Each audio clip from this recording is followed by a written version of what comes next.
Huey Lewis sold 30 million records. He had a run of hits in the 80s that defined a decade of American radio. And then, almost overnight, he couldn't perform anymore. Not because he lost his voice, not because he got old, but because of something most people completely misunderstand. The headlines say Huey Lewis went deaf. That's not quite right, and the difference matters. Because if he'd simply lost his hearing the way a lot of older people gradually do, there's a version of that where he could still function as a musician. Plenty of musicians play with significant hearing loss. What actually happened to him is stranger, crueler, and it's the specific reason he had to walk away from the thing he loved most. Let's start with what he actually has.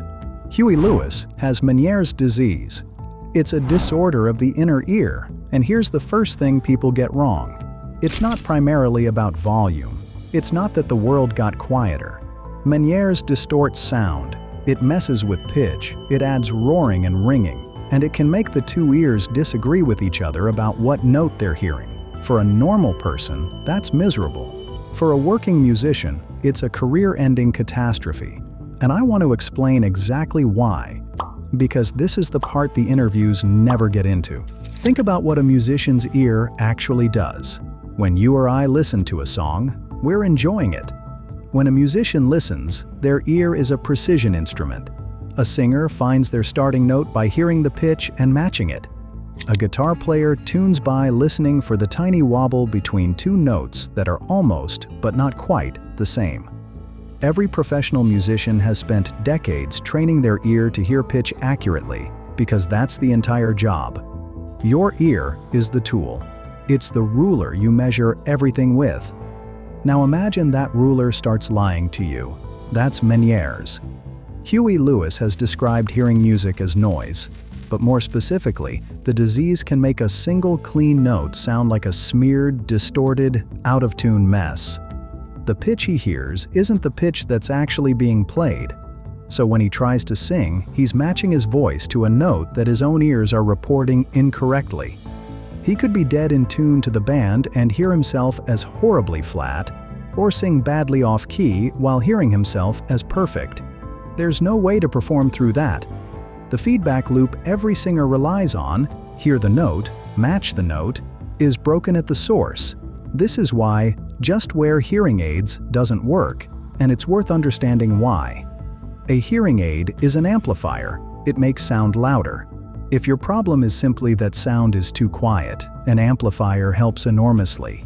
But Huey Lewis's problem isn't that music is too quiet. It's that music is distorted before it even reaches his brain. Making a distorted signal louder just gives you louder distortion. You can't amplify your way out of a pitch problem. It'd be like trying to fix a cracked, warped mirror by shining a brighter light on it. The image is still wrong. Now it's just brighter. There's a second layer to Ménière's that makes it even worse for a performer: the balance problem. The inner ear isn't only responsible for hearing, it's also your body's balance system.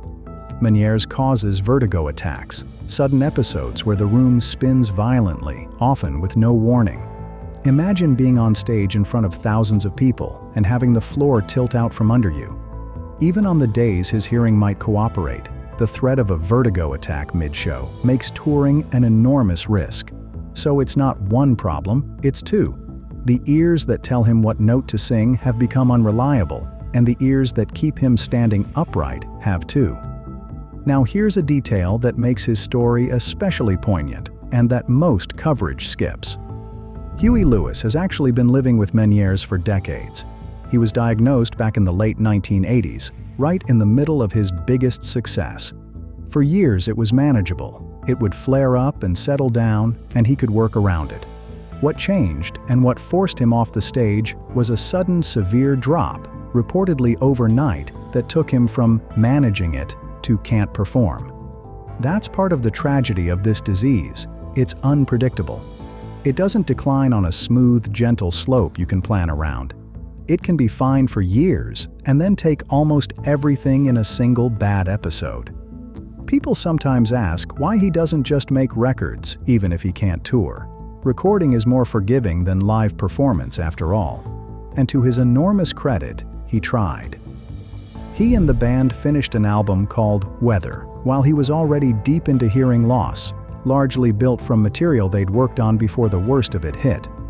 But writing and cutting new songs requires the same thing performing does: the ability to trust what your ears are telling you about pitch and tone. When that trust is gone, the creative process itself becomes almost impossible. He's been open that it's not just a career problem. It changed his relationship with music as a source of joy at all, which for someone who spent his whole life in it is its own kind of grief. There is some hope on the horizon, and it's worth mentioning so this doesn't end entirely in the dark. Ménière's is an active area of research, and there have been experimental treatments, including one Huey Lewis has spoken about pursuing, aimed at addressing the underlying inner ear dysfunction rather than just amplifying sound. Whether any of it restores the precise pitch perception a professional singer needs is a much higher bar than simply improving general hearing. But the fact that he's still chasing it tells you everything about how much the music meant. So when you see a headline that says Huey Lewis went deaf and had to quit, understand that it's shorthand for something far more specific and far more cruel. He didn't lose his voice. He didn't lose his talent. He lost the one tool a musician can't work without: an ear he can trust. And no amount of volume can give that back. It's a reminder that a musician's most important instrument was never the guitar or the microphone. It was always the thing between their ears, quietly doing the most precise work in the room until the day it stopped.